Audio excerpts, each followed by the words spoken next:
Where I have a number of students in my class who come from different backgrounds,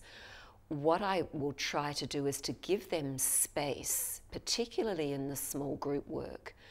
to work amongst themselves, to be able to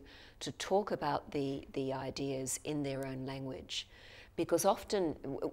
we teach in English as our key teaching language, and often what the students are having to do is to take their English concepts,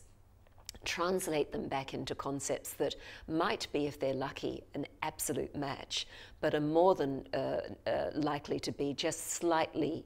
different, just slightly off being that perfect match where they can do a direct translation. And then they need to think through not only what that means in terms of have they grasped the concept, but what that means in terms of where does it fit in their own knowledge practice.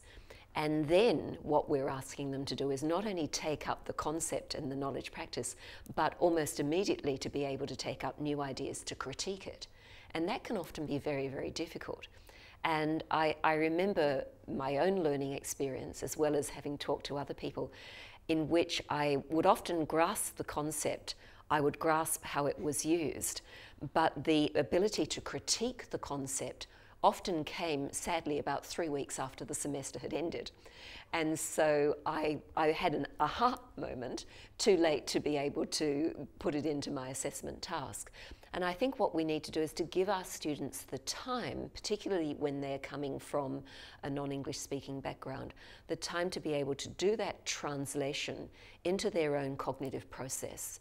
to be able to work out how it fits into their own context, and then give them both the time and the support to be able to say, well, okay, how can I critique this, which is the keystone of a really good Australian tertiary education.